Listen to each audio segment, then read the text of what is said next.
বাংলাদেশ ছাত্র শিবির একটি সন্ত্রাসী সংগঠন এবং গুপ্ত সংগঠন। এদের কাজই হচ্ছে শিবিরের এজেন্ডা বাস্তবায়ন করা। 5 তারিখের পরবর্তী সময়ে বাংলাদেশ জামাতে ইসলামী একটি গুজববাজ দলে পরিণত হয়েছে। তারা সব জায়গায় গুজব ছড়াচ্ছে।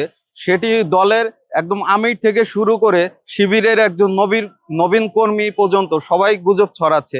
আজকে দেখলাম জামাতের সেক্রেটারি জেনারেল গোলাম পরোয়ার বলছেন যে ছাত্রদল নাকি সাধারণ শিক্ষার্থী শিবিরের রকেটে দিয়েছে। এটি উনি বিভিন্ন পত্রপত্রিকায় দেখেছেন, কিন্তু বাংলাদেশের কোনো পত্রপত্রিকায় আসেনি যে ছাত্রদল কোনো সাধারণ শিক্ষার্থীদের উপর হামলা করেছে। আপনারা দেখেছেন চট্টগ্রাম সিটি কলেজে গতকাল শিবিরের সন্ত্রাসীরা অস্ত্র শস্ত্র নিয়ে ছাত্রদল কর্মীদের উপর এবং সাধারণ শিক্ষার্থীদের উপর হামলা করেছে। তারা হামলা করেছে এ কারণে তাদেরকে গুপ্ত বলা হচ্ছে। তারা তো আসলেই গুপ্ত।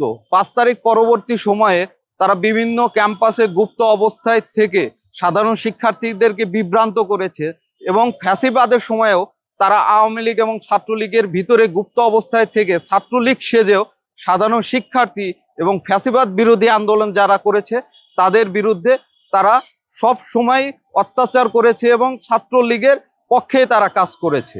বাংলাদেশ ছাত্র শিবির একটি সন্ত্রাসী সংগঠন এবং গুপ্ত সংগঠন। 200-র বেশি সার্ভিস ও ফিচারে লেনদেনের সব বিকাশ অ্যাপে সম্ভব। এটি কিন্তু নতুন কিছু নয়। শিবির প্রতিষ্ঠার পর থেকেই শিবির রক্কাটা সংগঠন হিসাবে বাংলাদেশে প্রতিষ্ঠিত। তারা বাংলাদেশে প্রত্যেকটি ক্যাম্পাসে অস্থিতিশীল করার জন্য বিভিন্ন সময়ে দখলদারিত্ব এবং তারা প্রভাব বিস্তারের জন্য বিশৃঙ্খলা করে গিয়েছে। তারই ধারাবাহিকতায় গতকালকের যে ঘটনাটি চিটাগংয়ে ঘটেছে তারই ধারাবাহিকতার একটি অংশ। এবং সেই সাথে ঢাকা বিশ্ববিদ্যালয়ে শিবির এবং কিছু গুপ্ত শিবির যারা রয়েছে, যেমন এবি জুবায়ের বা মোসাদ্দেক, যে কোনো ইস্যু হলেই এরা রাস্তায় নেমে যাচ্ছে, এরা মপ করার চেষ্টা করছে, এরা ভিসি স্যারের রুমে গিয়ে মপ করছে, রাজুতে এসে মপ করার চেষ্টা করছে। এদের কাজই হচ্ছে শিবিরের এজেন্ডা বাস্তবায়ন করা এবং গুপ্ত শিবির হিসাবে তারা তাদের কার্যক্রম চালিয়ে যাচ্ছে। কিন্তু এই জায়গা থেকে আমরা বলবো যে ঢাকা বিশ্ববিদ্যালয়ের শিক্ষার্থী এবং বাংলাদেশের বিভিন্ন ক্যাম্পাসের শিক্ষার্থীরা তাদেরকে কিন্তু ইতিমধ্যে বর্জন করেছে।